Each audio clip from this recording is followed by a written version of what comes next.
समन्ता चक्रवालेषु अत्रा गच्छन्तु देवता सद्धम्मं मुनिराजस्य सुनन्तो सग्गमोक्खदं धम्मश्रवण कालो अयं बदन्ता धम्मश्रवण कालो अयं बदन्ता ධම්මස්සවන කාලෝ අයං බදන්තා නමෝ තස් භගවතෝ අරහතෝ සම්මා සම්බුද්දස්ස නමෝ තස් භගවතෝ අරහතෝ සම්මා සම්බුද්දස්ස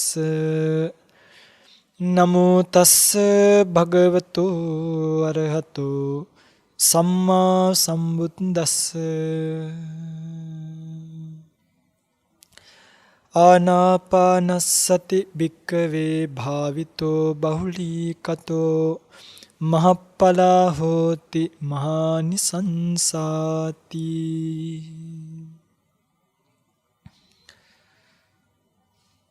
සද්ධර්ම ශ්‍රවණාබිලාෂී ලංකාවාසී ලෝකවාසී සත්පුරුෂ වාසනාවන්ත පින්වත්නි,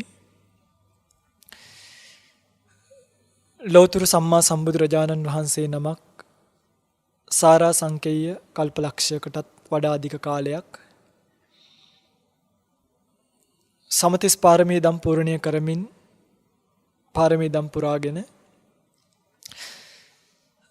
ලෝක සත්වයා කෙරෙහි කරුණාවෙන් අවබෝධ කරගෙන දේශනා කරන්නට යෙදුණු උතුම් චතුරාර්ය සත්‍ය ධර්මයෙන් බිදක් කෙටියෙන් නමුත් ශ්‍රවණය කරන්න සූදානම් වෙන මොහොත.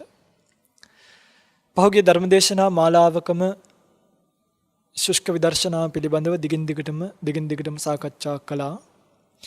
කරන අතරතුර බොහෝ දෙනෙක්ට ආපු ගැටලුවක් තමයි මේ සමහරක් තැනින් තැන ධර්මදේශනා වලදී කියවෙච්ච කාරණාත් එක්ක ආනාපාන සති භාවනාව වගේ භාවනාවක් නිවැරදිව වඩන්නේ කොහොමද කියන එක පිළිබඳව බොහෝ දෙනෙක් අපෙන් විමසීමක් කළා. ඒ නිසා අද දවසේ ධර්මදේශනාවට මාතෘකා කළ ගාථාව පින්වතුන්ලා කවුරුත් දන්නවා. ලෞතර බුදුරජාණන් වහන්සේ ආනාපාන සතිය කියන මේ භාවනාව පිළිබඳව දේශනා කරපු සූත්‍ර පාඨයක්. මේ සූත්‍ර පාඨයේ අර්ථය තමයි ආනාපානස්සති භික්ඛවේ භාවිතෝ බහුලීකතෝ මහත්ඵලා හෝති මහානිසංසා. යම් කෙනෙක් ආනාපාන සති භාවනාව භාවිත කරනවා නම් බහුලීකృత කරනවා නම් මහත්ඵලයි මහානිසංසයි කියන එක පිළිබඳව මේ සූත්‍ර පාඨයෙන් අර්ථවත් ගන්නවා. පින්වත්නි, මේ ලෝක සත්‍යය කියන සම්මුතිය ලෝක විශේෂෙහි මුලා වෙලා තියෙන්නේ. කියන්නේ මේ අත්තන්ට හැමතිස්සෙම හිතනවා මේ නාම රූප ධර්මතා දෙකේ ක්‍රියාවලිය සත්පුද්ගල භාවයෙන් ග්‍රහණය කරගන්නව නෙමේ ග්‍රහණය වෙනවා. අපිට කවදාවත් හිතෙන්නේ නැහනේ නාම රූප දෙකක් ගියමැද්දෙන් යනවා කියලා. අම්මා වෙනකොට හිතනවද ඔය ඇත්තන්ට දැන් ඔන්න බණ ඇහුවනේ උද්‍යව විඥානීය බංගානුපස්සනා බයිතුපට්ඨාන දැන් මේ ඔක්කොම දන්නවා. දැන් ඔය ඇත්තන්ට අම්මව දකින්නකොට හිතනවද නාම රූප දෙකක් නාම රූප ටිකක් ලිපේ තියලා කියලා. අම්මා බත් ටිකක් ලිපේ තියනවා දැක්කම අපිට එහෙම හිතෙන්නේ. ඇයි හේතුව? ලෝක සත්වයා ලෝකයේ විශේෂෙහි මුලා වෙලා ඉන්නේ. මේ මුලාව කඩා ගන්න පුළුවන් ලෞතර බුදුවරයෙක්ගේ ලෞතර බුදුරජාණන් වහන්සේ නමකගේ ධර්මපරියාය අධ්‍යයනය කිරීමෙන්ම විතරයි. වෙනත් නම් පින්වත්නි මේ තුන් ලෝක ධාතුවේ ඔය අර වේවා බයිබල් කියයි අරකවා කියයි මේවා කියයි මේ කිසිම එකක මවාපෑම් විතරයි එක එක සුරංගනා කතා විතරයි කතා පොත් විතරයි පරියායක් නැත. ඒකයි බුද්ධ දර්ශනයේ තියෙන තථාගත දර්ශනයේ තියෙන වටිනාකම. හරිද? මේ ත්‍රිපිටකයේ අධ්‍යයනය කරලා බැලීම තුළ දැන් අපි ඔය වෙනත් ආගම්වල පොත්පත්ත් කියවලා තියෙනවා නැතුව නෙමෙයි.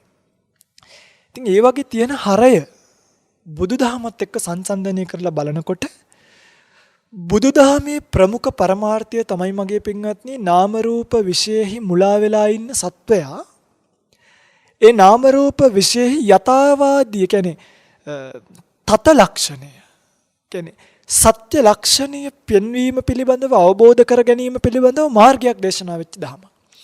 වෙන්නේ ඒ සඳහා දේශනා වෙච්ච පරයයන් කිහිපයක් තියෙනවා නේ. දැන් ආනාපාන සතිය, අනිත්‍ය සංඥාව, අට්ඨක සංඥාව, මෛත්‍රී භාවනාව, අසුභ සංඥාව ආදී වශයෙන් ආදීනව සංඥාව, විරාග සංඥා, නිරෝධ සංඥා, ප්‍රහාණ සංඥා ඔය කොච්චර තියෙනවද? මාර්ග කිහිපයක් තිබ්බත් විශේෂයෙන්ම මේ ආනාපාන සති කියන මාර්ගය මේ භාවනාව පින්වත්නි ගොඩ දිනක ආස කරන භාවනාවක්. බොහොම ලේසි කියලා පේන භාවනාවක්. ඒ වගේම තමයි බොහෝ දෙනෙක් වරද්දාගත්තුත් භාවනාවක්. මේ ආනාපාන සතිය තරම් වරද්දාගත්ත, මේ ආනාපාන සතිය තරම් කවලම් කරගත්තු, මේ ආනාපාන සතියෙන් තරම් ෆේල් වෙච්ච, අසමත් වෙච්ච වෙනත් භාවනාවක් මම මේ ශාසනයේ තාමත් දැකලා නැහැ. ඒ නිසාම මගේ මේ වචනේ ඇත්ත කරනවා බුදුරජාණන් වහන්සේ මුට්ට සතිස්ස නවදාමි. ආනාපාන සතිය මුට්ට සතිස්ස කියන්නේ සිහිය මොට වෙච්ච ඇත්තන්ට කියන්නේ නැහැ. ඇයි? සිහිය මොට වෙච්ච ඇත්තන්ට මේක අවබෝධ කරගන්න බෑ. බූන්ජි කැල්ලක් කනවා වගේ, ස්ට්‍රෝබරි ගෙඩියක් කනවා වගේ ලේසි නෑ ආනාපාන සති භාවනාව වඩන එක. හරි. මේ ධර්ම දේශනාව කරගෙන යනකොට මගේ පින්වත්නි මම මේකේ මූලික තැන ඉඳන් පළවෙනි ධානය මට්ටමට වෙනකම්ම ඔබට පැහැදිලි කරලා දෙනවා. සූත්‍රානුසාරව තියෙන තැන් උපටලා දක්වලා ප්‍රායෝගිකව වැඩෙන මාර්ගය පළවෙනි ධානයට වෙනකම්ම තේරුම් කරලා දෙන්නම්.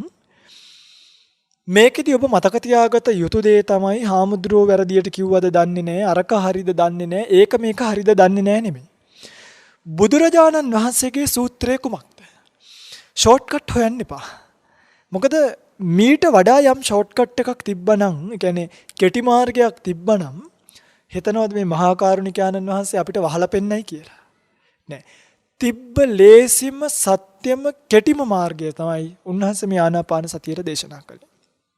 හරි.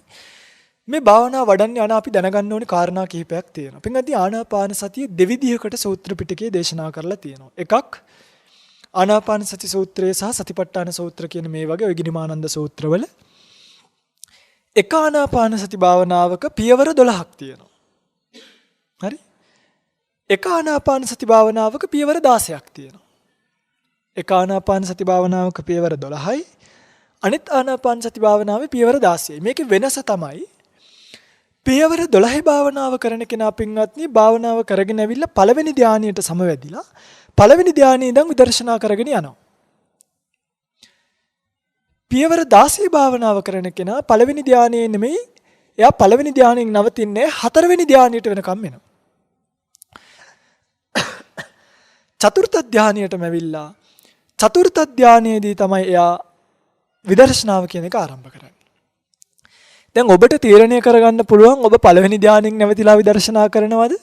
නැත්නම් චතුර්ථ ධානයටම ඇවිල්ලා විදර්ශනා කරනවද? මේ දෙන්නගේ වෙනස තමයි චතුර්ථ ධානයට ඇවිල්ලා විදර්ශනා කරන කෙනා පින්වත්නි නිවන් දකින්නේ සඩ්ඩවිඤ්ඤාලාභීව. ඒ කියන්නේ සියෝ පිළිසිඹියාපත් සහිතවම. හරි. පළවෙනි ධානයට ඇවිල්ලා නිවන් දකින්න කෙනා නිර්වාණය සාක්ෂාත් කරනවා, විමුක්ති රසය එකයි. හැබැයි සිව් පිළිසිඹියාපත් කියන එක භව්‍යයි. එවලට. හරි. පස්සේ සිව් පිළිසිඹියා උපදවා ගන්නත් පුළුවන්කම තියෙනවා. එහෙනම් ඔබ දැන් මේ මොකට යන්නත් කලින් පළවෙනි ධානයට එන්න මෙපයි. මොකද ඔබ හතරවෙනි ධානයට යනවද? පළවෙනි එකෙන් නවතිනවද කියන එක තීරණය කරන්න ඔබ මේ ආනාපාන සතියෙන් පළවෙනි ධානයට එන්න ඕනේ. අනිත් එක තමයි මේ භාවනා දෙකේම පළවෙනි පියවර 4. සෝ සතෝ වස්ස සති, සතෝ පස්ස සති. දීගං වා අස්ස සන්තෝ දීගං අස්ස සාමීති පජානාති, දීගං වා රස්ස සන්තෝ කියන්නේ දීගං වා අස්ස සන්තෝ දීගං අස්ස සාමීති පජානාති, පස්සං වා රස්ස සන්තෝ පස්සං අස්ස සාමීති පජානාති. මෙහෙම කියලා කියනවා දීර්ඝව හුස්ම ගන්නකොට දීර්ඝව ගන්නවා කියලා දන්නවා. දීර්ඝව හුස්ම හෙලනකොට දීර්ඝව හුස්ම හෙලනවා කියලා දන්නවා. රස්සං වා අස්ස සන්තෝ රස්සං අස්ස සාමීති පජානාති, රස්සං වා අස්ස සන්තෝ රස්සං පස්ස සාමීති පජානාති. කෙටියෙන් හෙලනවා කියලා දන්නවා. හරි. දීගං වා අස්ස සන්තෝ රස්සං වා අස්ස සන්තෝ. ඊළඟට දීගං වා පස්ස සන්තෝ රස්සං වා පස්ස සන්තෝ. මෙන්න මේ කතන්දරේ තමයි දෙවෙනි පියවර. තුන්වෙනි පියවර තමයි සබ්බකාය පටිසංවේදී. මේ හොඳට මතක තියාගන්න.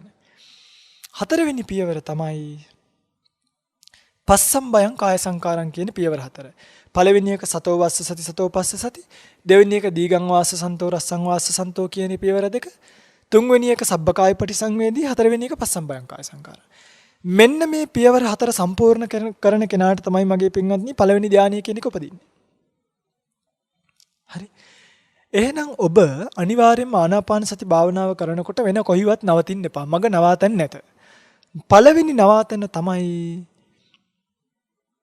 පළවෙනි ධානය. මෙතනට වෙනකම් එක හුස්මටම මේක කරන්න ඕනේ පින්වත්නි. හරි. මේක කරගෙන යනකොට මේකේ තියෙන කොන්දේසි ටික, මේකේ තියෙන නීති ටික අපි හොඳට දැනගත්තාම පාළියේ තියෙන විදිහටම අපිට මේ භාවනාව කවදාවත් වර්ධින්නේ නැහැ. හිමින් සැරේ අපි මේ භාවනාව පිළිබඳව කතා කරමු. සඳහන් කරනවා ගිරිමානන්ද සූත්‍රයේ කතමාචානන්ද ආනාපාන සති. ආනන්ද මොකද්ද මේ ආනාපාන සතිය කියලා කියන්නේ? ඉදානන්ද බික්කු. මේ ශාසනයේ මහණුන් කියලා කීවේ. දැන් මෙතනදී නම් පින්වත්නි ගිහි පැවිදි උභය පාර්ශ්වයම අයිති. සසර බය දකින්න කෙනා තමයි මෙතනදී මහණ කියලා ගන්නෙ. හරි. ඉදානන්ද බික්කු අරඤ්‍ය ගතෝවා රුක්කමූල ගතෝවා ශුඤ්ඤාගාර ගතෝවා. පළවෙනි නීතිය. ආරණ්‍යකට හෝ ශුඤ්ඤාගාරයකට හෝ රුක්කමූලයකට යන්න ඕනේ. ඒ කියන්නේ මේ කියන්නේ නිහඬ පරිසරයකට යන්න කියලා. හරි. මොකද ආනාපාන සතිය වඩන්න නිහඬ පරිසරයකින් තොරව කිසිම කෙනෙකුට බෑ. පළවෙනි නීතිය තමයි එහෙනම් ඔන්න පොතක ලියා ගන්නවා නම් ලියාගන්න පළවෙනි නීතිය ආනාපාන සතිය වඩන කෙනෙක් නිහඬ පරිසරයකට යා යුතුමයි. පිටකොටුවේ බස් හෝල්ඩ් එකේ වගේ මේ භාවනාව කරන්න බෑ. හරි. දෙවෙනි එක අරඤ්‍යගතව රුක්කමූලගතව පල්ලංකං ආභුජිත්වා. පළඟක් බැඳගෙන ඉඳ ගන්න ඕනි. එහෙනම් මේක යන්නේන ගමන් කරන්න පුළුවන් භාවනාවක් නෙමෙයි. මන් නෙමෙයි කියන්නේ බුදුරජාණන් වහන්සේ. ඒ ඉඳ ගන්නකොටත් උජුං කායං පනිදාය. උඩුකය ඍජුව තියා ගන්න ඕනි. නිකන් දැන් ඉඳගෙන හේතු වෙලා අර කොන්ද වකුටු කරගෙන එහෙම මේ භාවනාව කරන්නත් බෑ. දෙවෙනි නීතිය තමයි අනිවාර්යයෙන්ම පළඟක් බැඳ ගන්න ඕනි. පළඟ බැඳ ගන්නකොට ඒක යට තියෙනවා තව දෙවෙනි නීතියක්. ඒ තමයි කොන්ද කෙලින් තියෙන්න ඕනේ. කොන්ද කෙලින් කියලා කියන්නේ දැන් ඔය අපි ඉඳගත්තාම අපේ කොන්ද මෙහෙම වෙලා හිටියොත් එimhe මේ භාවනාව කරන්න බෑ මගේ පිංගන්නේ. කොන්දු වැටයකට කොන්දු වැටයක් මෙහෙම එක උඩ එක කශේරුකාව මෙහෙම පිහිටන විදියට ඉඳගත්තොත් මේ භාවනාව කරගන්න පුළුවන්. ඒතර පළඟක් බැඳ ගන්න කියලා කිව්වේ මේ එරමිනි එහෙම ගොතා ගන්න කියලා නෙමෙයි. දැන් ඔහොම කීවට පස්සේ ගිහිල්ලා ඔය ගල් වෙලා තියෙන කකුල් ටික අරගෙන ගිහිල්ලා එරමිනි ගොතන්න කියලා කකුල් පැන්නා කියලා කියන්න බෑ. මේ කියන්නේ ඉඳ ගන්න පහසු විදියකට ඉඳ ගන්න කියන. පින්වත්නි එතකොට මෙතනදී ওই වයසක උපාසකම්මලට තාත්තලට එහෙම පොඩි අඟල් 4ක 5ක විතර පොඩි බංකුවක් පාවිච්චි කරන්න පුළුවන්. තවත් කෙනෙකුට ඊටත් වඩා ලොකු බංකුවක් පාවිච්චි කරන්න පුළුවන්.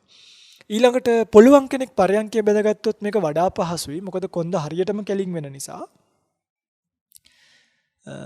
එහෙම කෙනෙක්ට මේ භාවනාවේ ඔය කියන ඉරියව්වට එන්න පුළුවන්කම තියෙනවා. හරි මතකනේ පළවෙනි නීතිය මොකද්ද? නිහඬ පරිසරයකට යන්න ඕනේ. දෙවෙනි නීතිය තමයි කොන්ද කෙලින් තියාගෙන ඉඳ ගන්න ඕනේ. පල්ලංකං ආභුජිත්වා ඊළඟට කියනවා කර්මස්ථානීය අභිමුඛ කොට. එහෙමනේ තියෙනනේ. අරඤ්‍යගතව, රුක්කමූලගතව, ශුඤ්ඤාගාරගතව නිසීදති පල්ලංකං ආභුජිත්වා උජුං කායම් පනිදාය පරිමුඛං සතින් උපට්ඨපෙත්තා. ඒ කියන්නේ පරිමුඛං සතින් උපට්ඨපෙත්තා කියන්නේ කට අරගන්න කියලා එහෙම නෙමෙයි.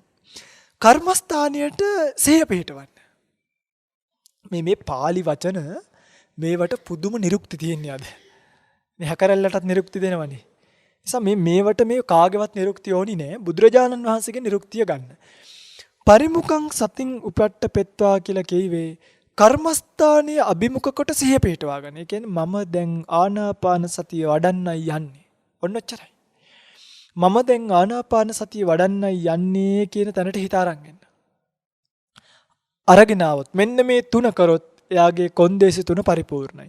නිහඬ පරිසරයක්, කොන්ද කෙලින් තියාගෙන ඉඳ ගැනීම සහ කර්මස්ථාන අභිමුඛ කොට සිහිය පිහිටවා ගත්තා උපට්ඨපෙත්වා සෝ සතෝ වස්ස සති සතෝ පස්ස සති. පළවෙනි දේ. මොකද කරන්න තියෙන්නේ? සිහියෙන් හුස්ම ගන්න, සිහියෙන් හුස්ම හෙලන්න. එච්චරයි. සිහියෙන් හුස්ම ගන්නවා, සිහියෙන් හුස්ම හෙලනවා. එපමණමයි වෙන මොකුත් නැහැ. හරි. දැන් මෙන්න මෙතනදී අපේ අම්මලා තාත්තලා පොඩි වරදක් කරනවා. කියන්නේ ඔන්න මෙන්න මෙහෙම කරනවා සමහරව. බලන්න ඔබට ආනාපාන සතිය වැඩෙන්නේ නැත්නම් මෙන්න ආනාපාන සතිය වැඩෙන්නේ නැති හේතු.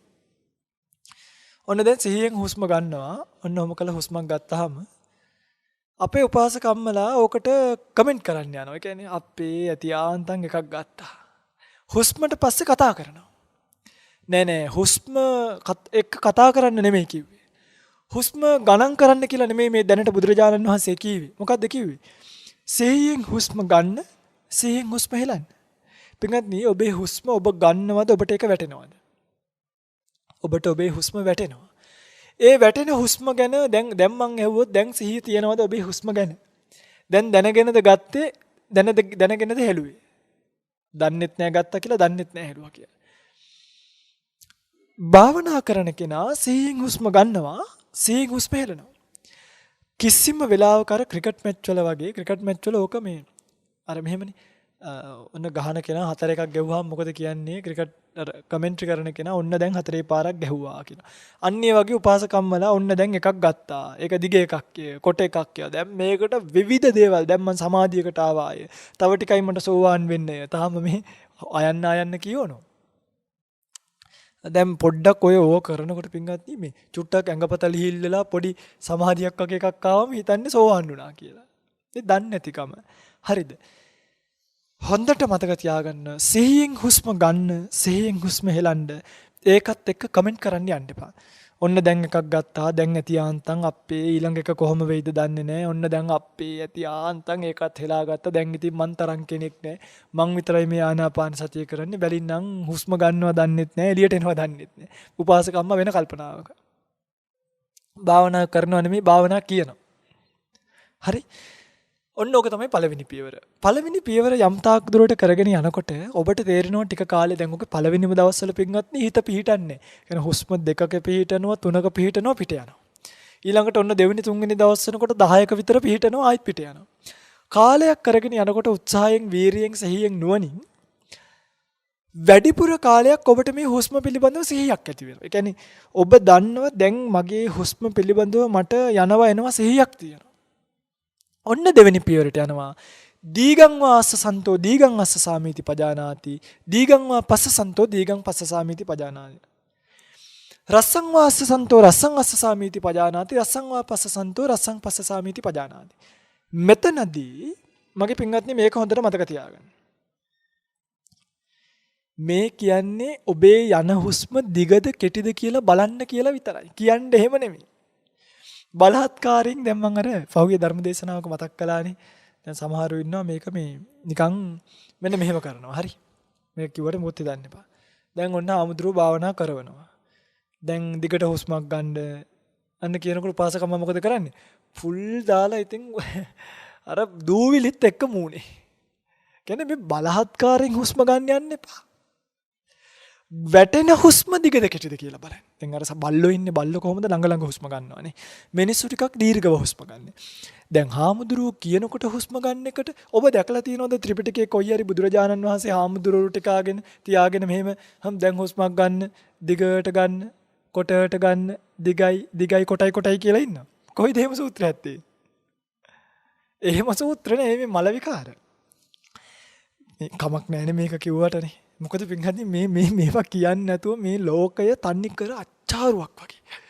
මේ මිනිස්සු කියන හාමුදුරනේ ආනාපාන සතිය 20 දෙනෙක්ගෙන් ඇහුවොත් 20ක් නේ කියන්නේ ඇත්ත. මට තේරෙනවා මම මොකද කරේ. දැන් මේක සමහරව හෙඩ්ෆෝන් ගහගෙන අර හෙඩ්ෆෝන් එකෙන් කියනවා දිගයි කොටයි කියලා උපාසකම්ම දිගයි කියනකොට දිගට ගන්නවා කොටයි කියනකොට කොටට ගන්නවා. ඊට පස්සේ ගෙදර ගිහිල්ලා භාවනා කරන්න යනකොට දැන් හාමුදුරුවෝ නෑනේ දිගයි කොටයි කියන්නේ කෙනෙක් නෑ. පුතාට කතා කරනවා මෙහෙට ඔන්න ඔතන ඉඳගෙන මට දිගයි කොටයි කියනවා. පුතා ඉතින් දිගයි කොටයි කියනවා. මේ මෙහෙම සාසනයක් නෑ. බුදුරජාණන් වහන්සේ කිව්වේ දිගට ගන්නවන් දැන් ඔබේ හුස්ම වැටෙනකොට පින්වත්නි සාපේක්ෂයි. කියන්නේ දිගට ගණනවා නම් දිගට ගත්තා කියලා දැනගෙන ගන්න ඕක දිගයි කොටයි කියකින් ඕනි නේ. ඊට පස්සේ ටිකක් වේගින් ගණනවා නම් දැන් ටිකක් මගේ හුස්ම කොටටයි යන්නේ කියලා දැනගෙන ගන්න. ටික වෙලාවක් කරනකොට පින්වත්නි මේ දිග කොට භාවය හොයාගන්න බැරි එකම රටාවකට හරියට ගඟක් මෙහෙම ගලනවා වගේ එකම රටාවකට මේ හුස්ම වැටෙන්න පටන් ගන්නවා. හරි. මේක කිව්වේයි කියලා දන්නේ නැහැ. මේ දිග කෙටි භාවය සම කරගන්න කිව්වේ. එහෙම නැතුව මේ වැටෙන හුස්ම දිගයි කොටයි කියලා කොලෙස්ටරෝල් හැදෙනවා, වකුගඩුව අමාරු හැදෙනවා, හෘද රෝග හැදෙනවා. ඊට පස්සේ කියනවා භාවනා කරලා පිස්සු හැදුණා කියලා. සමහරු එහෙම ඉන්නවා භාවනා කරලා පිස්සු හැදිච්ච අය.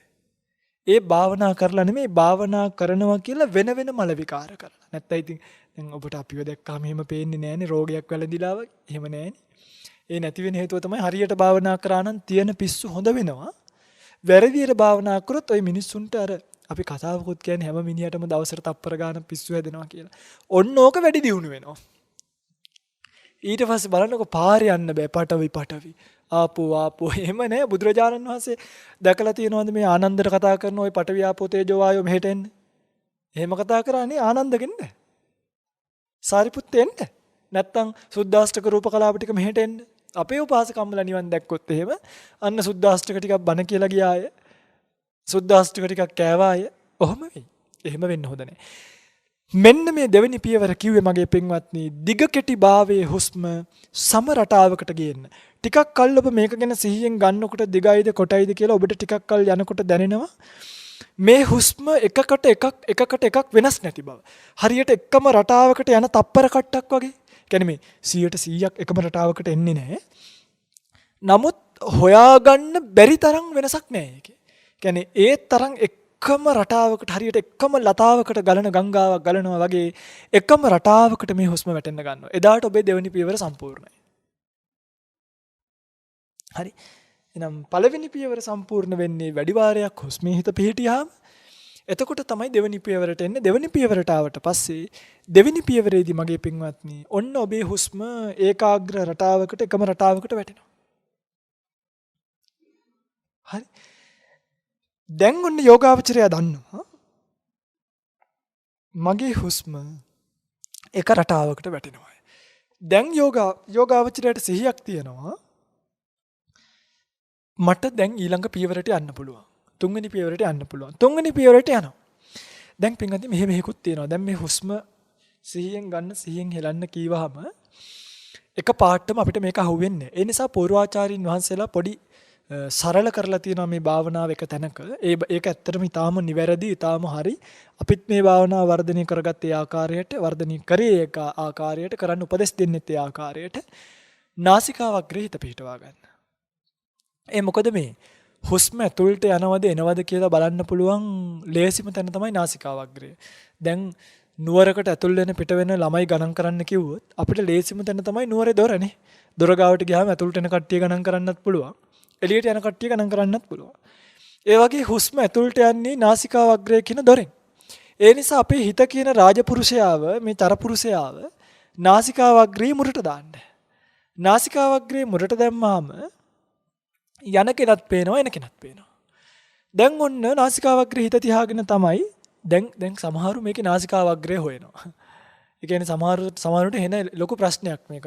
මෙතන උඩ වදින්නේ නැහැ යට වදින්නේ. උඩ වැදුනත් කමක් නැහැ යට වැදුනත් කමක් නැහැ ඇතුලේ වැදුනත් කමක් නැහැ වැදුන් නැතුව ගියත් කමක් නැහැ. අවශ්‍ය වෙන්නේ ඔබ හුස්ම ගන්නවද නැද්ද කියන එක දැන ගැනීම පමණයි. ඔන්න දැන් හුස්ම ගන්නවද නැද්ද කියලා නාසිකාවග්‍රේ තියාගෙන දැනගත්තා. දිග කෙටි භාවය සම කරගත්තා. දීගංවා රස්සංවා කියන එක මනසිකාරය කිරීම තුළ තුන්වෙනි පියවරට යනවා සබ්බ කාය පටිසංවේදී. සබ්බ කියන්නේ සියල්ල. කාය කියන්නේ කය. පටිසංවේදී කියන්නේ දැනගෙන ප්‍රතිසංවේදීව වාසය කරනවා. දැන් සියලු කය කියලා කියවේ පින්වත්නි මේ වෙලාවේ අපි එන්න ඕනි තැන තමයි මගේ පින්තුල්ල මෙහෙම කරන්න. දැන් S2 වහගෙන දිග හුස්ම කියන්නේ හොඳ සම්පූර්ණ හුස්මක් ගන්න තමන්ගේ ශරීරයේ කොච්චරක් දැනෙනවද බලන්න. තමන්ගේ ශරීරයේ කොච්චරක් දැනෙනවද බලන්න එක හුස්මක් එක්ක.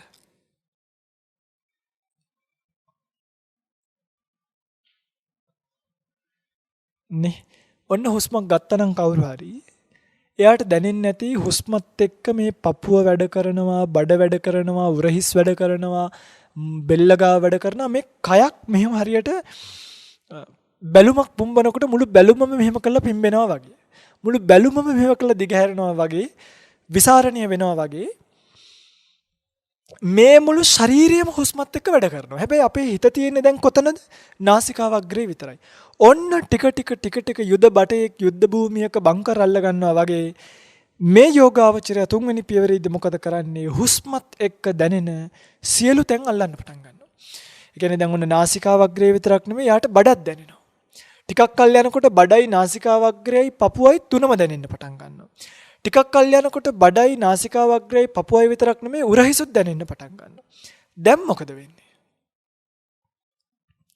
හරි. දැන් ඔන්න පින්වත්නි මෙයාට දැන් නාසිකාවග්‍රය කියලා එකක් නැහැ. ඒක අතහැරුණා.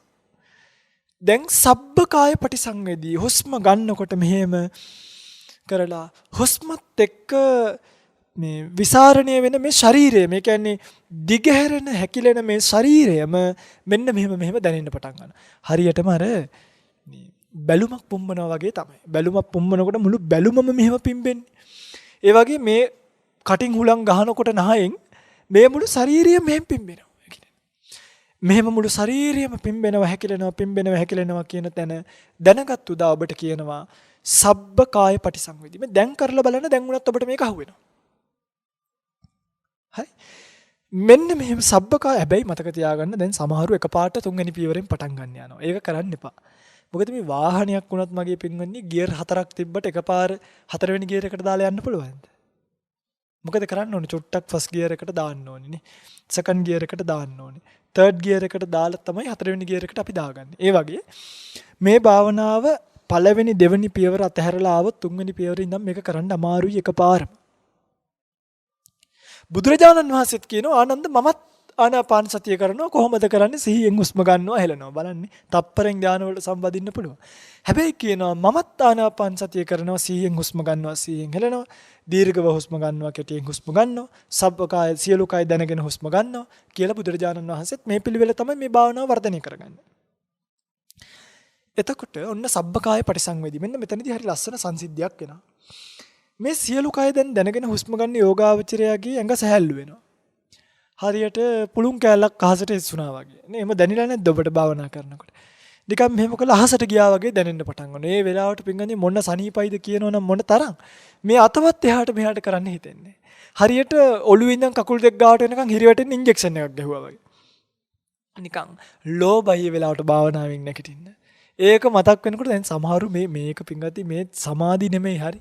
මේ ඇවිල්ලා නිකන් මේවට සමාධි කියන නමවත් කියන්න එපා. සමහරු කියනවා මම පුදුම සමාධියක් වින්දලු. මේ සමාධි නෙමෙයි. එතකොට හිතන්නකො සමාධි කියන එක කොයිතරම් සනීපැද්ද කියලා මේ පොඩි පොඩි තැන් ඔය වගේ සනීපයි නා. සමාධි කියන එක කොයිතරම් සනීපැද්ද. පිළිවෙන්නේ මේකේ විශාලම දේ තමයි දැන් අර දිගයි කොටයි කියන ඇත්ත තමයි මේක කියන්නේ. ඔය වගේ තැනකට ආවම ඒගොල්ලෝ දන්නේ ඒගොල්ලොත් හිතනවා හරි උපාසකම්ම ධානයට සම්බන්ධුණා තමයි. ඉතින් මම අර ඊයේ පෙරේදා දැක්කා මේ ධාන වලට සම්බන්ධෙනකොට මම මේ කලින් කියලා තියෙනවනේ බඩබුරුල් වෙලා යනවා කියන. එතකොට කවුරු හරි බණ කියනකොට ඒ වගේ ආපදාවකට ලක් වුණොත් එයා ධානයකට සම්බන්ධිලා නෙමෙයි. මතක තියාගන්න එයාට වෙන මොකක් හරි ප්‍රශ්නයක් කියලා දාන ටික හොඳ නැති වෙලා. නේද? එහෙම මොකක් හරි වෙලා දැන් කියනවා හරි ඔන්න එහෙනම් මේක හරි වැඩන්නේ පින්වන්නේ අරලු පෙත්තක් දුන්නා නම් ඉවරයි. ආයි මෙච්චර මේ හුස්ම ගන්නයි මේවත් එක්ක කොට්ටු වෙන්න ඕනියේ. කය සුද්ධ වෙන්න නම් මේ භාවනා කරන්න කය සුද්ධ වෙන්න ඕනේ. අරලු පෙත්තක් දෙකක් බීවහම නිකම්ම ඕක වෙනවා. මෙච්චර මේ හුස්මත් එක්ක දුක් ගන්න දෙයක් නෑ. අනිත් එක පින්වන්නේ ඔබ කොහේ හරි අහලා තියෙනවද ওই සූත්‍ර පිටකේ තියෙනවා මේක කියන්න ලැජ්ජයි. මොකද කරන්නේ? මේ බුදුරජාණන් වහන්සේලා ධාන වලට සම්බන්ධිනකොට ඔහොම කරදරයකට මුහුණ දුන්නා කියලා. නේද? එහෙනම් ඉතින් ජයසිරි මහ බෝධිගාව බුදුරජාණන් වහන්සේ කොච්චර සමාපatti වලට සම්බන්ධුණාද? ඔය කියන විදිහට. නේ? අර සරියුත් මහරහතන් වහන්සේලා මහා කශ්‍යප මහරහතන් වහන්සේලා දසදහස් එහෙනම් ඉතින් උන්වහන්සේලාට ඔය කියන විදිහට මේ නේද? එහෙම එකක් නෑ මේ මල විකාර මේ කියපු පළියට සාදුකාර දෙන්න එපා. මේ කැත කතාවක් නෙමෙයි අගෞරවයක් නෙමෙයි. මේ අගෞරවය කරන මිනිස්සුන්ට දෙන්න පුළුවන් උත්තරේ තමයි මේක. ඔබ අහන්න ත්‍රිපිටකයේ කොයිද ඔහොම එකක් තියෙන්නේ? මේ බුදුරජාණන් වහන්සේගේ ආචාර සමාචාර ධර්ම ටිකවත් දන්නේ නැති භික්ෂුන් වහන්සේලා විනය පිටකයේ පින්වත්නි උන්වහන්සේ කියනවා වැසිකිළියට යනකොට යන්න ඕනේ පිළිවෙල. ගිහිලා එකපාරටම ඇතුලේ කවුද ඉන්නේ කියලා අහන්න නැහැ මේ ශාසනේ. කාරන්න කියලා තියෙන්නේ කරලා. දැන් ඔය ඇත්ත කොහොමද අහන්නේ? මේ කවුද ඉන්නේ? ඉක්මනට එනවද? ශාසනේ පින්වත්නි වැසිකිළිය ගාවට ගිහිල්ලා මේ ආචාර සමාචාර ධර්ම කාරන්න කිව්වා. එතකොට ඇතුලේ කෙනෙක් ඉන්නවා කිව්වේ නෑ. මොකද කළේ? එයත් කෑරෙව්වා කරලා. එතකොට එන්න එළියේ ඉන්න කෙනා දන්නේ ඇතුලෙත් කෙනෙක් ඉන්නවායි. ඇතුලේ ඉන්න කෙනා දන්නේ එළියෙත් කෙනෙක් ඉන්නවා. පින්වත්නි පුදුම දේවල් තිබ්බේ. කියන්නේ මේක මේ කියන්නේ කොහොමද කියලා හිතනවා මේ අඩුම ඒ කියන්නේ මහා පුදුම ශාසනයක්. ඇවිල්ලාම බලන්න. එහි පස්සේ එකයි නේ. කියන්න බෑ ප්‍රසිද්ධිය මාධ්‍යවල කියන්නේ මේ ඒ තරම් සියුම් ධර්මතා බුදුරජාණන් වහන්සේ දේශනා කරලා තියෙනවා. හරි. ඒ නිසා මතක තියාගන්න ඔය කවුරු හරි ඔය වගේ අවස්ථාවක කිව්වොත් උපාසකම්ම දැන් උද්‍යව ඥානියට සම්බන්ධලා ඉන්න කියලා දැන් මට ඊයේ පෙරේද කෝල් එකක් එනවා. යම්ම චතුර්ථ ධානි දැන් තමයි මට කෝල් එක ගත්තේ. හාමුදුරනේ මං දැනුත් චතුර්ථ ධානි ඉන්නේ කිව්වා. ඉතින් මොකද කියන්නේ? මං කෝ අනේ අම්මා මේ එහෙනම් මං පස්සේ වෙලාව කෝල් එකක් ගන්නම් ධානයෙන් බෑල ඉවර වෙලා මට කෝල් එකක් දෙන්න කියලා. සමහර උද්‍යව ඥානි ඒ අහනවා නාම රූප කියන්නේ මොනවද කියලා. නාම රූප දන්නේ නැතුව උද්‍යව ඥානියට යන්න පුළුවන්. මොන්ඩිසෝරියට යන්න නැතුව ඒ ලෙවල් යන්න ගිය උපාසකම්ම කෙනෙක් වගේ තමයි. මේ දේවල් වලට රැවටෙන්න එපා සාසනේ. මේ අවස්ථාවේ යම් කිසි සහනයක් ආවොත් ඕක සමාධියක් නෙමෙයි, ඕක ධානයක් නෙමෙයි, ඕක නිවන් දැක්ක නෙමෙයි. ඔය තියෙන්නේ පින්වත්නි හිත තදංග විස්කම්මන වශයෙන් කෙලස් ප්‍රහීන වෙන අවස්ථාවේ ලැබෙන සනසීම. මෙන්න මේ සනසීමත් එක්ක ඇත්ත ඔබේ කය හිමින් හිමින් සංසිඳෙන්න පටන් ගන්නවා. ඔබේ කය හිමින් හිමින් ඔබට නොදෙනී යන්න පටන් ගන්නවා. මේකේ අවසාන අවස්ථාව තමයි මෙන්න මේ සියලුම කය මනාව දැනෙන්න ගත්තට පස්සේ ඔන්න ඔය කියන අවස්ථාවට කියන්නේ පස්සං බයං කාය සංකාරං අස්ස සිස්සාමීති සික්කති. පස්සං බයං කාය සංකාරං පස්ස සිස්සාමීති සික්කති. කාය සංස්කාරයන් සංසිඳු වමින් කොහොමද මේක හුස්මක් ගන්නකොට මගේ පින්වත්නි යෝගාවචරයට මේ කයම දැනෙනකොට මෙහෙම හරියට නිකන් මේ ලෝකෙන් අතරමං වෙලා අපි තනි වෙනවා වගේ දැනෙනවා. හරියටම ගැඹුරු ලිඳකට වැටෙනකොට දැනෙන හැඟීම. හිතන්නකො ඔබව ගැඹුරු ලිඳකට දානවා කියලා කවුරු හරි කෙනෙක්. මේ කලවර වෙන්න අපි තනි වෙන්න අපිට දැනෙන හැඟීම දැනෙන්න පටන් ගන්නවා. හරි. එන්න ලෝකය කියන එක අපෙන් අයින් වෙන්න පටන් ගන්නවා. එහි මෙච්චර වෙලා එහි තිබ්බ තප්පරකට ඇහෙන්නේ නැති වෙන්න ගන්නවා. ගඟක් ගාව නම් භාවනා කළේ මෙච්චර වෙලා ගලගල තිබ්බ වතුර නදියේ ශබ්දය ඇහෙන්නේ නැති වෙන්න පටන් ගන්නවා. හේතුව කය නිසා සකස් වෙන කාය සංකාර ටික සංසිඳෙනවා. හරි. හරි පුදුමයි මේක වචන වලින් කියන්න බෑ. මේක කරලා බලන්න. භාවනාව කරන කෙනෙක්ට මේක එයි. මෙහෙම කරලා කය දැනිලා එනකොට පුදුම සංසිඳීමක් එක්ක ටික කය නොදැනී යන්න පටන් ගන්නවා. මේකට කියනවා පස්සම් බයං කාය සංකාරං කියන අවස්ථාව. මගේ පින්වත්නි මෙන්න මේක ගිහිල්ලා බිඳුවටම සංසිඳෙනවා. බිඳුවටම සංසිඳුනාම යෝගාවචරයට හුස්ම නැහැ. යෝගාවචරයට හුස්ම දැනෙන්නේ නැහැ. මෙහෙම අත් දෙක තියාගෙන ඉන්නවා මේ අත තියෙනවද කියලා දැනෙන්නේ නැහැ. කියන්නේ තමන්ගේ අතට උඩ තියාගෙන හිටපො මේ අත දැන් මේක දැනෙනවනේ තියාගත්තාම අතනට එනකොට අපිට සමහරක් ඔය ආගන්තුකව භාවනා කරන අය මම දැකලා තියෙනවා මෙහෙම අත S2 ඇරලා අත හොල්ලලා බලනවා අත තියෙනවද කියලා. කය දැනෙන්නේ නැහැ පුළුන් ගොඩක් වගේ. ඒ ඉරියව්වෙන් පැය ගාණක් වුණත් ඉන්න පුළුවන්. පින්වත්නි මෙන්න මේ හුස්ම සංසිඳුණාට පස්සේ ඒ අවස්ථාවට කියනවා පස්සම් බයං කාය සංකාරං අසසිසාමිති සික්කති. පස්සසිසාමිති සික්කති කිය. පින්වත්නි මෙන්න මෙතනදී පොඩි කතන්දරයක් තියෙනවා. දැන් හුස්ම නැවතුණානේ. ඒ කියන්නේ දැන් ඔබ හුස්ම ගන්නෙ නැද්ද? ඔබ හුස්ම ගන්නවා. ඔබට හුස්ම වැටෙනවා. වෙනස තියෙන්නේ ඔබට හුස්ම දැනෙන්නේ නැහැ. ඔබට හුස්ම හැඟීමක් නැහැ. ඒක අපිට නොදැනී කයත් එක්ක සිද්ධ වෙන ක්‍රියාවලියක්. ඇයි අපේ කාය සංකාර සංසිඳලා තියෙන්නේ? මෙන්න මේ වෙලාවේ තමයි යෝගාවචරයට මේ භාවනාවෙන් දෙපැත්තකට යන්න හන්දියක් එනවා. මතක තියාගන්න. මම මේක කීවට පස්සේ බොහෝ අය මේ දේශනාව ප්‍රතික්ෂේප කරන්නත් පුළුවන්. බොහෝ අය මේ දේශනාවට ගරහන්නත් පුළුවන්. බොහෝ අය මේ දේශනාව වැරදි කියන්නත් පුළුවන්. නමුත් මේ යථාර්ථය කියන එක අපේ යුතුයකම. මෙතනදී ඔබට එනවා අංශ දෙක, කියන්නේ පාරවල් දෙකක්. එකක් තමයි ඔබට මේ සනීපයත් එක්ක උපදින පුංචි ආලෝක සංඥා වගේ දේවල්. ඔය මේ පුංචි ආලෝක සංඥා කියන්නේ මේ ෆ්ලෑෂර් ඔලුවට ගැහුවා වගේ නෑ. නිකන් සමහරු ඕක එක විදිහට කියනවා මගේ පින්වත්නි අකුණු පාරවල් විදිහට පේනවලු. පුළුන් කෑලි වගේ පේනවලු. ඈතින් පේන ටියුබ් ලයිට් එකක් වගේ පේනවා කියලා සමහරු කියනවා. ඉතින් ඔබට පුළුවන් මේ ආලෝක සංඥාවත් එක්ක ධානා මට්ටමකට යන්න. ඒක මම බෑ කියන්නේ. විසුද්ධි මාර්ගයේ තියෙන ධානයට එහෙම යන්න. ඔය අනිත් සම්භාවනීය බොහෝ ස්වාමින්වහන්සේලාගේ ධර්මදේශනාවල තියෙනෙත් ඒ ආයුරින් ධානයට යන්න. හැබැයි පින්වත්නි බුදුරජාණන් වහන්සේගේ දේශනාව මීට වඩා හාත්පස වෙනස් එකක්. හිතන්නකෝ ආනාපාන සතියේ දැන් ආනාපාන කියන්නේ හුස්මත් එක්ක යන එකක් නේ. හුස්මත් එක්ක අවබෝධයකට එන එකක්. දැන් ආලෝක සංඥාව පස්සේ ගියොත් අපිට මෙතනදී මේ හුස්ම අතහැරෙනවනේ පින්වත්නි.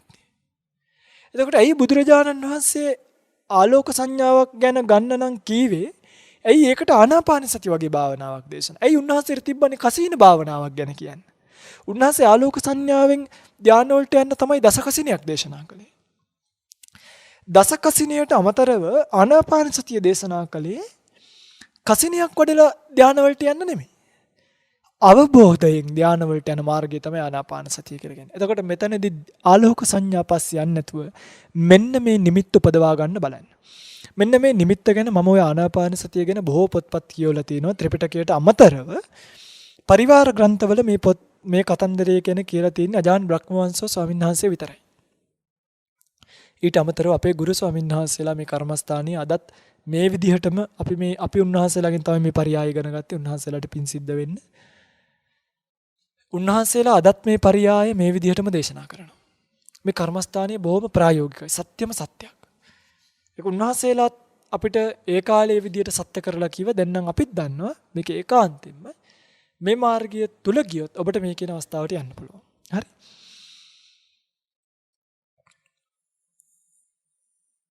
අජාන් බ්‍රහ්මවංශ හාමුදුරුවෝ තමන්ගේ පොතක ලියනවා ධානයට මඟ කියන පොතේ මෙන්න මෙතනදී කෙනෙකුට හන්දි දෙකක් එනවා. ඒකෙන් ලේසිම හන්දිය තමයි ආලෝක සංඥා පැත්තට නැවෙන එක. ඒ නිසා අර අමාරු පැත්තට යන්නේ නැතුව ආලෝක සංඥා පැත්තෙන් අපි යන් කියලා උන්වහන්සේ අර හැඟීමත් එක්ක යන්නේ කතහැරලා දාලා ආලෝක සංඥාවෙන් එළියට යන පාර කියලා දුන්නා. මේ කියන්නේ ආලෝක සංඥා පැත්ත ගැන නෙමෙයි. පින්වත්නි දැන් ඔබට හුස්ම දැනෙන්නේ නැහනේ.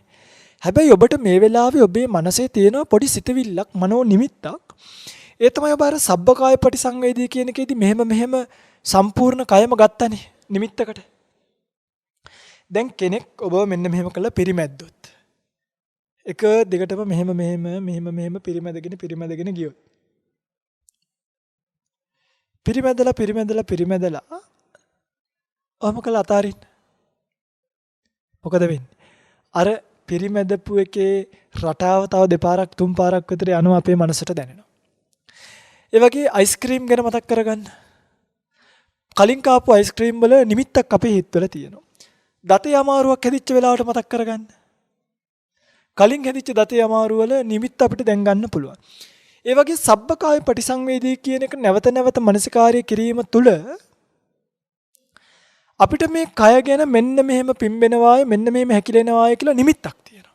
මෙන්න මෙහෙමයි පිම්බෙන්නේ මෙන්න මෙහෙමයි හැකිලෙන්නේ කියලා නිමිත්තක් තියෙනවා. ඔන්න ඔය නිමිත්ත මේ වෙලාවේ මනෝ නිමිත්තක් විදිහට හිත ඇතුලින් අරමුණු කරලා දෙන්න පටන් ගන්නවා. හරි? විතර්ක විචාර කියන චෛතසික දෙකේ ක්‍රියාකාරීත්වය මේ වෙන්නේ. මනෝ නිමිත්තක් මතක තියාගන්න. මනසින් අපිට දැනෙනවා අන්න අර සබ්බකාය පටිසංවේදී එකත් එක්ක දැනිච්ච සියලු කය හෙලවීම කියන එක දැනෙන්න පටන් ගන්නවා. යෝගාවචරය මෙන්න දැන් යෝගාවචරයේ නිමිත්ත තමයි මෙන්න මේ මනෝ නිමිත්ත. මෙන්න මේක එල්ලෙන්න. මේක මුල් කාලේදී ඈතින් බොහොම පුංචියට පෙන්නේ එනවා යනවා. නැවත මේ මනෝ නිමිත්ත මානසිකාර්ය කිරීම තුළ යෝගාවචරයට මේ මනෝ නිමිත්ත මගේ පින්වත්නි මෙන්න මෙහෙම ඒ තාම ළඟට දැඩිව පේන්න පටන් ගන්නවා. පින්වත්නි ඔන්න ඔය මනෝ නිමිත්ත ඉපදුන තැනට කියනවා ආනාපානයේ පටිභාග නිමිත්ත ඉපදුනා කියලා. මොකක්ද කියන්නේ? ආනාපානයේ පටිභාග නිමිත්ත ඉපදුනා. පටිභාග නිමිත්ත ඉපදුනාට පස්සේ ඒ නිමිත්තට තමයි පටිභාග නිමිත්ත කියන්නේ. පටිභාග නිමිත්ත නැවත මනසිකාර්ය කිරීම තුළ යෝගාවචරයේ හිත අර කලින් දැන් ගොඩක් ඈතින් අරමුණු කලේ දැන් මේක දිහාම අරමුණු වෙන්න පටන් ගන්නවා. 100%ක්ම නෙමෙයි 90ක් 95ක් විතර. හරි? මෙන්න 90ක් 95ක් විතර මේකෙම හැසිරෙන්න පටන් ගත්ත තැනට කියනවා පටිභාග නිමිත්ත උපචාර සමාධිය මට්ටමට ආවා කියන. උපචාර සමාධිය කියලා කියන්නේ ධානයට ඔන්න මෙන්න. කියන්නේ ධානයේ වටපිටාවේ තමයි උපචාර සමාධිය තියෙන්නේ. දැන් ඔන්න මනෝ නිමිත්ත උපචාර සමාධියට ඇවිල්ලා යෝගාවචරය දැන් භාවනාවට දැඩි කැමැත්තෙන් මේ වෙලාව යාට කය දැනෙන්නේ නැහැ. කයෙන් පීඩාවක් නැහැ. මధుරෝ කෑවට දැනෙන්නේ නැහැ. තප්පර කටු කරකිනවා දැනෙන්නේ නැහැ. සද්දාවට ඇහෙන්නේ නැහැ. ඇහෙන්නවා ඒ පැත්ත දිහා බැලුවොත් නමුත් වැඩිපුර වාර ගණනක් මේ වෙලාවේ මනෝ නිමිත්තේ තියෙන්නේ. පින්වත්නි මෙන්න මේ මනෝනිමිත්ත තුල නැවත මනසිකාර්ය භාවිත බහුලීකృత කිරීම තුල මනෝනිමිත්ත භාවිත බහුලීකృత කරන්න ඕනේ. කිරීම තුල එක පාටම හරි පුදුම සංසිද්ධියක් වෙනවා. හරි. තුන් තුල දැකලා තියෙනවද ලෑන්ඩ් මාස්ටර් කියලා කියන්නේ අර මෙහෙම අතින් කරකවන ට්‍රැක්ටර් තියෙන්නේ. කොළඹ ඉතින් ඇත්තොත් දන්නවා මේව දැන් නන්නේ. කොළඹ තාරපාරවල හරි කුඹුරු කොටන් යන මිනිස්සුනේ දැන් ඉන්නේ. ඒක කොළඹ ඇත්තොත් මේව ගැන දන්නවා. ඔය ලෑන්ඩ් මාස්ටර් වල හරි ලස්සන සංසිද්ධියක් තියෙනවා. මෙන්න මෙහෙම ලෑන්ඩ් මාස්ටරේ එන්ජින් එක කරකෝ ඉද්දී ටිකක් මුලින්ම තදයි. හැබැයි ටිකක් වෙලා කරකවනකොට මොකෝ වෙන්නේ? මේක ස්ටාර්ට් වෙනවනේ. ඊට පස්සේ අපි කරකවන්න ඕනේ එන්ජින් එක නිකම්ම කැරගෙනවා. අන්න ඒ වගේ ආනාපාන සතියෙත් මුල්ම හරිය ටිකක් තදයි අමාරුයි. හැබැයි ටිකක් කරකවගෙන ඔය මනෝනිමිත්ත හරියට එනකොට උපචාර සමාධිය නැවත ඉන්නකොට හරි ලස්සන සිද්ධියක් වෙනවා. ඔන්න ඔය හිත ස්ටාර්ට් වෙනවා. හරියට ලෑන්ඩ් මාස්ටර් ස්ටාර්ට් වුණා වගේ ඔය හිත ස්ටාර්ට් වෙනවා. ඊට පස්සේ මොකද වෙන්නේ? මෙන්න මේ සිද්ධිය මතක තියාගන්න. ඔබේ කිසිම පෙළඹීමක් නැතුව, ඒ කියන්නේ ආයාසයෙන් තොරව નિરાයාසයෙන් අර ධාන නිමිත්ත, ඒ කියන්නේ මනෝ නිමිත්ත ඔබේ හිතින් අරමුණු කරනවා එක දිගටම. ඒකට කියනවා විතර්ක චෛතසිකය කියලා. අරමුණු කරන අරමුණේම හිත හැසිරෙනවා. ඒකට කියනවා විචාර චෛතසිකය කියලා. විතක්කය කියන්නේ අරමුණු කරන ගතිය, විචාරය කියන්නේ හැසිරෙන ගතිය. සවිතක්කං සවිචාරං විවේකජං පීතිසුඛං පඨම ඥානං උපසම්පජ්ජ විහෙරති. ප්‍රථම ධානීය ගාවට එන්නේ ඔන්න ඔතනදී. කියන්නේ හිත යම් වෙලාවක පටිභාග නිමිත්ත ඇත්තටම මේ වෙලාවේ භාවනා කරනවා නෙමෙයි භාවනා කෙරෙනවා. කියන්නේ 100%ක්ම I think එක හිතක්වත් නිමිත්තෙන් බැහැර නෑ. මෙහෙම කළපෙන්නේ පුදුම සනීපයක්. හරියට ඒ වෙලාවේ යෝගාවචරයට දැනෙනවා තමන් මේ කයෙන් ගැලවුණා වගේ. කියන්නේ තමන් මෙහෙම කයෙන් ගැලවිලා වගේ පස්සට විසික් වෙලා තමන්ගේ මේ ශරීර ක්‍රියාකාරීත්වය යෝගාවචරයට දැනෙනවා පින්වත්නි. ඉබේම සිද්ධ වෙනවා. කියන්නේ හුස්ම කයක් විතරක් ඇතය කියලා දැනෙන්න ගන්නවා. මේ ඕලාරික කය නෙමෙයි, මේ ඕලාරික කය වෙනම එකක්. මට හුස්ම කයක් විතරක් ඇතය කියන එක දැනෙන්න ගන්නවා. දැන් අර දෙවෙනි පියවරේදී පළවෙනි පියවරේදී මේක එකම රටාවකට ගත්තේ මෙන්න මේ මනෝනිමිත්ත එකම රටාවකට ගන්න. ඒකටයි පළවෙනි දෙවෙනි පියවරවල බුදුරජාණන් වහන්සේ දේශනා කළේ මේක එක රටාවකට අරගෙන එන්න දීගංවා ප්‍රසංවා කිය.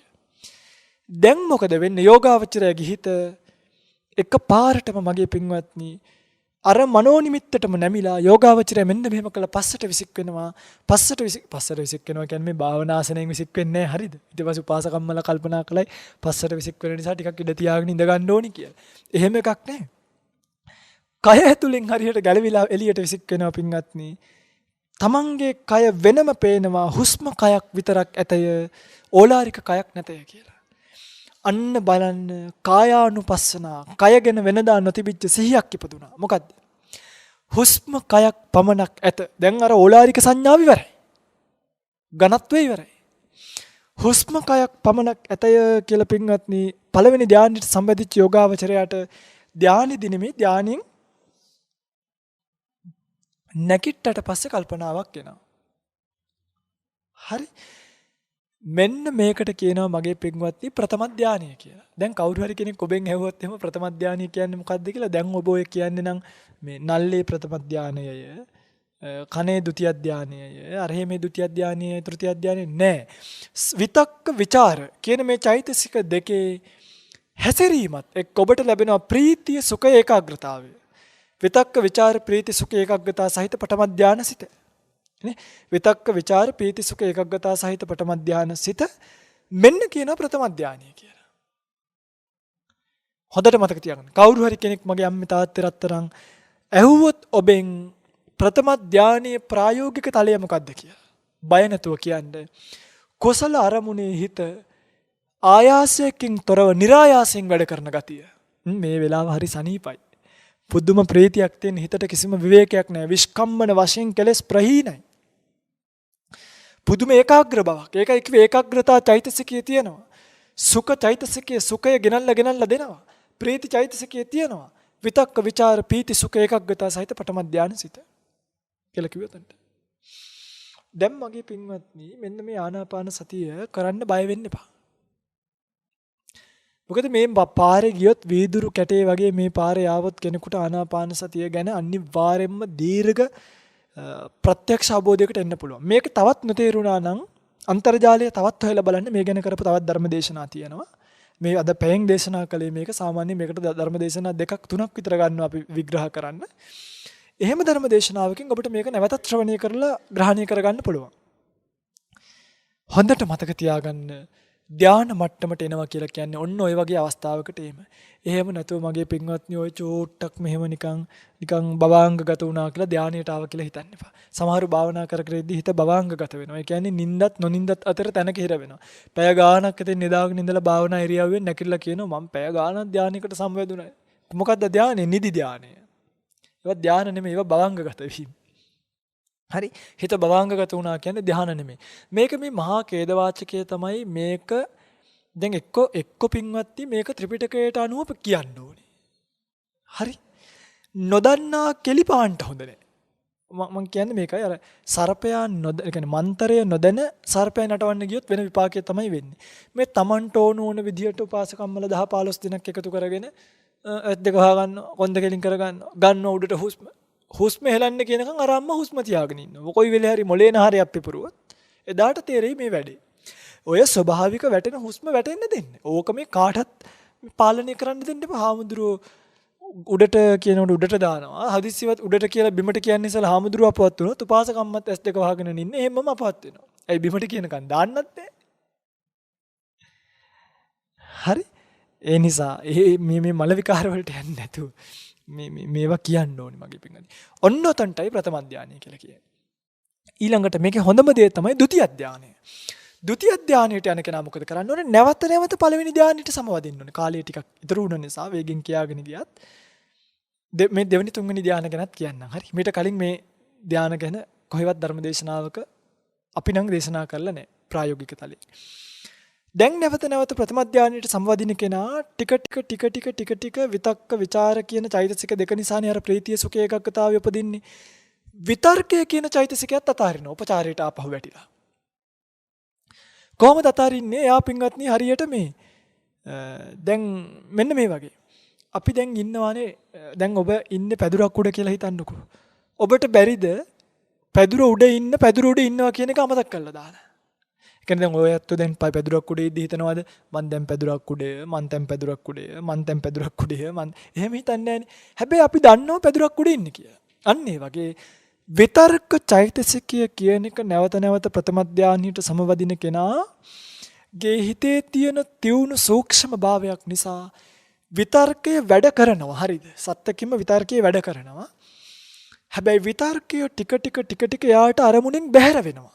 ඕකයි වෙන්නේ. විතර්කයේ වැඩ කරනවා අරමුණින් බැහැර වෙනවා.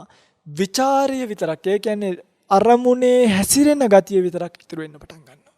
අන්න කියනවා දෙවනි ධානයට සමවැදුන අය විචාර පීති සුඛ ඒකග්ගතා සහිත ဒုတိ ය ධානසිත. විතර්කයේ අතහැරිලා විචාරයත් එක්ක විතරක් මේ ගනුදෙනුව පටන් ගත්තාම එතනට කියනවා දෙවනි ධානය. ඒක අරකට වඩා සියුම්. අරකට වඩා ප්‍රීතිය වැඩි. අරකට වඩා ඒකාග්‍රතාවය වැඩි.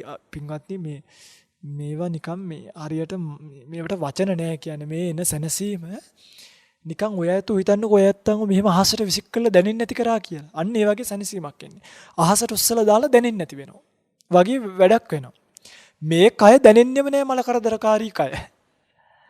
මේ මල කරදරකාරී කය විතරක් නෙමෙයි කායික රෝග විතරක් නෙමෙයි මානසික රෝග දැනෙන්නෙත් නෑ දැන්.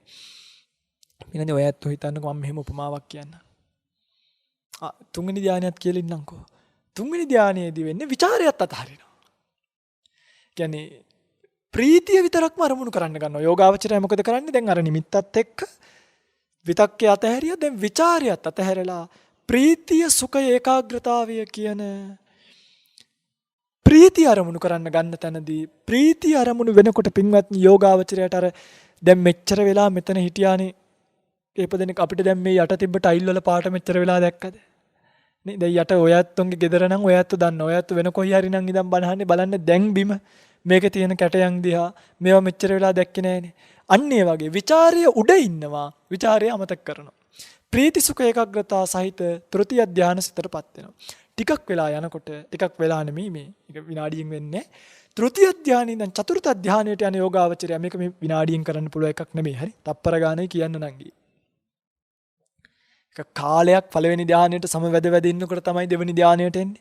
දෙවෙනි ධානය උපචාර ඉඳගෙන භාවනා කරනකොට තමයි තෘතිය ධානයට යන්නේ. තෘතිය ධානය උපචාර ඉඳලා භාවනා කරනකොට තමයි හරි පුදුම වැඩක් වෙනවා. යෝගාවචරය ප්‍රීතියත් අතහරිනවා. ඒ කියන්නේ යා ප්‍රීතියයි සුඛයයි කියන දැන් දෙකේම දෝලණීය වෙවි ඉන්නේ. ප්‍රීතියත් අතහරිනකොට සුඛය සහ ඒකාග්‍රතාව කියන සුඛ ඒකාග්‍රතාව කියන හතරවෙනි ධානයට සමවදිනවා. තේරෙනවනේ පළවෙනි ධානයේ විතක්ක චෛතසිකය තියෙනවා. දෙවෙනි ධානයේදී විතර්ක චෛතසිකය අයින් වෙනවා. තුන්වෙනි ධානයේදී විචාර චෛතසිකය අයින් වෙනවා. හතරවෙනි එකේදී ප්‍රීති චෛතසිකය අයින් වෙනවා. මේවා කියාගෙන යනකොට වචනවල යම් යම් අඩුපාඩු එහෙම වුණොත් ඒවා ගණන් ගන්න එපා. හේතුව මේ පැයක් ඇතුළත කියන්න තියෙන ධර්ම දේශනාවේ ඔබට වේගෙන් ටිකක් මේක කියන්නත් ඕනේ. අනික මේ පරමාර්ථ ධර්මයන් මේ ඔක්කොම මතක තියාගන්න තරම් ඥානියකුත් මට නැහැ. මොකද මේ 80000ක් ධර්මස්කන්ධය තියෙනවා. බොහොම අල්ප මාත්‍රයයි දන්නේ. ඒ දන්න අල්ප මාත්‍රය කොච්චර පොඩ්ඩක්ද කියලා කියන්නත් ලැජ්ජයි. මට හිතෙනවා සමහරක් මේ බණ 60ක් විතර කියනකොට කියන්න බණ නැති වෙයි කියලා. එහෙම වෙනවා. ඒ කියන්නේ දන්න ඔක්කොම අවබෝධ කරපුවා තේරෙන දැනෙන ඔක්කොම කීවට පස්සේ ආයි පරණේවා කියන්න ඕනේ නෑනේ. ඒ නිසා මේවා කියනකොට ඔය පොඩි පොඩි වචන හෙට මෙහෙට උන තන්න හාමුදුරන්ට වැරදුනා අරකයි මේකයි කියනවට වඩා මේකේ යථාර්ථය ගන්න උත්සාහ කරන්න. හරි. හතරවෙනි ධානයේදී සුඛය ඒකාග්‍රතාවය විතරක් ඉතුරු වෙනවා. ඔතනින් අභිඥාවන් වලට යන්න හදන කෙනා පංචම ධානයට සම්වදිනවා කියලා අපි කතාවක් අහලා තියෙනවා අභිධර්මානුකූලව. ඒ කියන්නේ සුඛයත් අතහරිනවා. ඒකාග්‍රතාවයෙන් තමයි ඉතුරු ඔක්කොම ටික උපදවා ගන්න පුළුවන්කම ලැබෙන්නේ. ඕක තමයි ධාන වලට සමවදිනවා කියලා කියන්නේ. හරි. යම් දිනක කෙනෙක් භාවනා කරලා ධාන මට්ටමට ආවොත් මට ඇමතුමක් හරි දෙන්න. එතන ඉඳන් දිට්ඨි විසුද්ධිය භාවනා කරන විදිහ කියලා දෙන්න. නැත්නම් ආයි ධර්මදේශනාවකින් ආනාපාන සතිය ඉඳලා නිවනට යන්නේ කොහොමද කියන එක පිළිබඳව ධාන මට්ටමේ ඉඳන් කියලා දෙන්න බලන්න. පින්වත්නි මේ ධානයක තියෙන සැප බුදුරජාණන් වහන්සේ කියනවා ශාසනයේ තියෙන අඩුම ලාමකම සැප චූටිම සැප තමයි පළවෙනි ධානය. මොකක්ද මේ ධානයේ තියෙන සැප? අපේ ලොකු සාහිණාසයලා අපිට මේක ලස්සන උපමාවක් කියලා දීලා තිබ්බා. ඔබ වැඩිපුරම ඔබට අමාරු කායික රෝගද මානසික රෝගද? නේ කායික රෝගද ඔබ වැඩිපුර අකමැති මානසික රෝග. පින්වත්නි මේ කායික රෝග වලට නම් බේතක් හේතක් හරි විඳ ගන්න පුළුවන් හිරි වැටෙන්න. මානසික රෝගයක් හැදුනොත් කොහාට බෙහෙත් විඳින්නද? ඒක හොඳ කරගන්න බෑ. පින්වත්නි යම් කෙනෙක්ට කායික පීඩාවන් දුරු කරගන්න මේ ලෝකේ එක එක දේවල් දැන් කැරකෙන පුටු. ඇයි? මේ නැගිටලා යනකොට කයට අමාරුයි. ඒ නිසා කැරකිලාම යන්න තියෙනවා යටින් රෝදත් හයි කරලා. එතකොට කයට දැනෙන්නේ. දැන් හොඳ දැන් හිතන්නකෝ දැන් මම මේ වගේ පුටුවක ඉඳන් බණ කියනවට වඩා කැමති නැද්ද හොඳ කුෂන් දෙකක් දාපු. දැන් අමාරුයිනේ නේ. කියන්නේ මේ ටිකක් වෙලා එනකොට දැන් ඔබට තේරෙනවා ඇති මේ එහාට මෙහාට යනවා මේකේ තියෙන රෙද්ද සමහරක් දාට බිමට වැටෙනවා. ඇයි මේ කය සැප විඳින්න කැමති ටීවී එකේ රිමෝට් එකයි. රිමෝට් එක නැතුව ටීවී එකේ බටන් ටික විතරක් කියවනම් ඇතිනේ. ඒ ටීවී එකට රිමෝට් එකක් ආවේ. මොකද නැකිටලා channel එක මාරු කරන්න යනකොට කයට දැනෙනවා වැඩි. ඒ නිසා එක තැනම ඉඳලා ඔහොම කළ channel එක මාරු කරන්න තමයි රිමෝට් එක දීලා තියෙන්නේ. ඊට පස්සේ ඩබල් ලේයර් සිංගල් ලේයර් තියෙනවනේ ඔය ස්ක්‍රීන් මෙට් එහෙම සමහරක් ඇඳවල වලට තියෙනවා මේ නිදා ගන්න පැන්නාම දෙතුන් පාරක් උඩ ගිහිල්ලා තමයි කොට්ටේට වැටෙන්නේ. ඇයි මේ? අර සිංගල් ලේයර් මෙට් වල දැන් ඇඳකට පැදුරක් දාලා නිදා ගන්නද කැමති ඇඳකට මෙට්ටයක් දාලා නිදා ගන්නද? හිතන්නකෝ පැදුරක් තියෙන ඇඳකුත් තියෙනවා මෙට්ටයක් තියෙන ඇඳකුත් තියෙනවා. කැමති හිතන්න පැදුර තියෙන ඇඳේ තියෙන්නේ ලී කොටයක් ඔළුවට. මෙට්ට තියෙන ඇඳේ හොඳ පුළුන් කොටයක් තියෙනවා. දැන් ඔය ඇත්ත තෝරගන්නේ මොකද්ද? පුළුන් කොට්ටය සහ මෙට්ටේ. ඇයි? ඕකට පැන්නාම අරකට පැන්නොත් දැනෙනවා වැඩි. ඇඟ ලෑලි වල වදිනවා. පටවි ගැටෙනකොට අමාරුයි. ඒ නිසා මෙට්ටටයි කොට්ටටයි පැන්නාම චුට්ටක් ලේසි. කය දැනෙන්නේ නැතුව ඉන්න තියෙනවා නම් ඒක සැපයක් අපිට. දැන් බලන්න මේ කය එක විදියකට දැන් පැය දෙකක් ඉන්න දෙනවද? නෑනේ කකුල කහන්න කියනවා කන කහන්න කියනවා හිටපු ගමන් මේ කන ලොක් වෙනවා වගේ දැනෙනවා ඒ වෙලාවට මේක චුට්ටක් මෙහෙම කරන්න ඕනේ හිටපු ගමන් මෙතන මෙහෙම කරනවා දැනෙනවා ඔළුව කසනවා ඒව කරගන්නත් ඕනේ මේ කය අපිට ඉන්න දෙන්නෙම නෑ මේ කය දැනෙන්නේ නැති වෙනවා නම් හිතන්නකො මෙන්න මේ ওই දම්රෝ එකෙන් හරි මොකකින් හරි පුටු හදන කම්පැනි එකකින් මෙන්න මෙහෙම පුටුවක් හදනවා ඒ පුටු ඉඳගත්තාම කිසිම කායික වේදනාවක් දැනෙන්නේ නෑ දැන් ඔන්න ඔළුවේ අමාරුවක් තියෙනවා අර පුටු ඉඳගත්ත ගමන් ඔළුවේ අමාරුව දැනෙන්නේ. ඔන්න කොන්දේ අමාරුවක් තියෙනවා අර පුටු ඉඳගත්තාම ඔක්කොම හරි. අපි ওই පුටුවක් ගෙදරට ගේනවමද නැද්ද? කීයයි උනත් නේද? දැන් ඔන්න හිතන්නකෝ බඩ දැවිල්ලයි ગેස්ට්‍රයිටිස් හැදිලා අර පුටු ඉඳගත්තට පස්සේ ગેස්ට්‍රයිටිස් දැනෙන්නේ නැත්තම්. අපි මේ පුටුව ගේනවනේ. ඇයි කායික පීඩාව දැනෙන්නේ නැහැ. පින්වත්නි පළවෙනි ධානය ඔබ දන්නවද? දැන් එහෙම පුටුවක් හදයිද දම්රෝ එකෙන් කවදා හරි? හරි වෙන මොකක් හරි ආපිකෝ එකෙන් හරි වේවා හදයිද? කොච්චර කම්ෆර්ටබල් හැදුවත් නේද? ලක්ෂ වාහනයක් ගත්තත්, ලක්ෂ 10 වාහනයක් ගත්තත්, PS එකක් ගත්තත්, අවුට්ලෑන්ඩර් එකක් ගත්තත් මගේ පින්වත්නි ඕක ටික දුරක් යනකොට චුට්ටක් මේක හොලවන්නම වෙනවා. හිතන්නකො හොඳම පුටුවක් තිබ්බා කියලා ටිකක් වෙලා ඉන්නකොට මොකෝ වෙන්නේ? ඇඟ වෙනස් කරන්න ඕනෙමද නැද්ද? වෙනස් කරන්නම වෙනවා. කවදාවත් එහෙම පුටුවක් මේ භෞතික ලෝකයේ විද්‍යාඥයෙක්ට හදන්න බෑ. හැබැයි ඔබ දන්නවද මගේ බුදුරජාණන් වහන්සේ පළවෙනි ධානය කියන තැනදී මේ මෙතනට ආවහම පින්වත්නි කිසිම කායික වේදනාවක් දැනෙන්නේ නැහැ. ඇයි?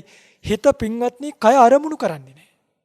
හිත අරමුණු කරන්නේ ධාන නිමිත්ත. හිතට කායික වේදනාවන් කවුරු හරි කට්ටකින් එන්නත් දැනෙන්නේ නැහැ. ඔය වශීකృతභාවී වැඩිපුරම නැත්තම් නම් ටිකක් මේක දැනෙයි. හැබැයි කායික වේදනාවක් දැනෙන්නේ නැහැ. හොඳයි අපි හිතමු දම්රෝ එකෙන් හරි ඔය ආපිකෝ එකෙන් හරි ඔය වගේ පුටුවක් හැදුවා කියලා. ඔන්න දැන් මානසික පීඩාවක් වෙනවා. අම්මා මැරෙනවා. අම්මා මැරුණාම දුකයිනේ. දැන් ගිහිල්ලා අර පුටුවේ ඉඳගත්තට මානසික රෝගී හොද වෙනවද? දුව පැනලා යනවා. දැන් ගිහිල්ලා අර පුටුවේ ඉඳගත්තාම අපි සුවපත් වෙනවද? නෑ. ඇයි? එහෙම පුටුවක් හැදුවත් මානසික එහෙනම් ඉතින් කොහොමවත් වෙන්නේ ඉන්ජෙක්ෂන් එකක් විදින්න ඕනේ. අර පුටුවේ ඉඳගත්තට මානසික රෝග සුව වෙන්නේ නැහැ. පින්වත්නි ප්‍රථම ධානය කියන්නේ කායික රෝග විතරක් නෙමෙයි මානසික පීඩාවනුත් දැනෙන්නේ නැති තැනක්. එයි මනසට වෙන කිසිම අරමුණක් ධානයට සමවැදිලා ඉඳීම තුල එන්නේ නැහැ.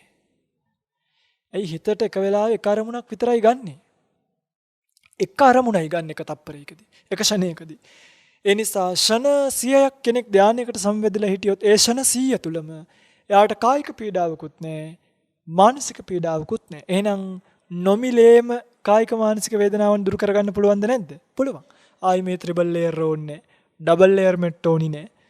ගලක් උඩට යන්න, තනකොළ ගොඩක් උඩට යන්න, පඩිපෙලක් උඩ ඉඳ ගන්න, වහලක් උඩට නගින්න කළුවර වෙලාවක, අවුව වෙලාවක නම් නගින්න එපා. කළුවර වෙලාවක නැගලා ওই වහල උඩ ඉඳලා හයිය වහලක් උඩට නගින්න. නැත්තම් එන කායික වේදනාව දරා ගන්න බැරි වෙක් වහල කඩන් වැටුනොත්. ගලක් උඩට ඉඳලා කැලයක් ගාවට ගිහිල්ලා ගහක් මුල ඉඳගෙන පළවෙනි ධානයට සමවැදීමත් එක්ක කායික පීඩාවනුත් දුර වෙලා යනවා. මානසික පීඩාවනුත් දුර වෙලා යනවා. ඉතින් ඒකට කෙනෙකුට ලේසිම සුන්දරම අපහසු නැතිම භාවනාවක් තමයි ආනාපාන සති භාවනාව කියලා කියන්නේ. ඉතින් මම හිතනවා මේ පියවර 4 ඊටාම පැහැදිලි වෙන්නේ නැති කියලා. මොකද මේකේ තියෙන දුර්මතත් එක්කයි මම මේ දේශනාව අරගෙන ආවේ. එතකොට වැරදි අයින් කරලා හරි තැන හිට ගන්න ඔබට මම හිතන්නේ හැමදේම වගේ කියවුණා මෙකල මේ අහන්න ලැබෙන මේ තියෙන විකෘති ධර්මතා එක්ක නේ සමහරු ඉන්නවනේ එහෙම හාමුදුරු වරු නෙමෙයි එහෙම බඩමහත් කරගන්න නේද ධර්මයේ දායාද කරගන්න නෙමෙයි ආමිෂයේ දායාද කරගන්න හිතුමතේට බණ කියන ඇත්තෝ මේ ශාසනය විනාශ කරගෙන යනවා. ඒ වගේ විරුද්ධ මතවල හිටගන්නේ නැතුව යහපත නිවැරදි කර්මස්ථානයේ ආනාපාන සතිය හිටගෙන පළවෙනි ධානයේ ඉඳන් ඔන්න චතුර්ථ ධානයේ වෙනකම්ම කිව්වා. පළවෙනි ධානයට විතරයි කියන්නම් කියලා කල්පනා කළේ. චතුර්ථ ධානයේ වෙනකම්ම කීවා යම් කෙනෙකුට මෙතනින් එහාටත් විදර්ශනා කරගෙන යන්න ඕන නම් ඒ විදර්ශනා යන ක්‍රමවේදී අපි තවත් ධර්ම දේශනාවකදී ආනාපාන සතිය ඔස්සේ කතා කරන්න බලාපොරොත්තු වෙනවා. ප්‍රාර්ථනා කරනවා අද දවසේ මේ රැස් කරගත්තු ධර්මඥානය ඔබටත් අපටත් මේ ගෞතම සම්බුදු ශාසනයේම පාරමී දම් පුරාගෙන පැතූ බෝධියක් වෙත්නම් පැතූ බෝධියෙන් සුවසේම නිවෙන්න ඒකාන්ත හේතුවක් වේවා පාරමිතාවක් වේවා පාරමී දම් පිරේවා කියලා ප්‍රාර්ථනා කරනවා. හැම දිනෙකටම සම්මා සම්බුදු සරණයි.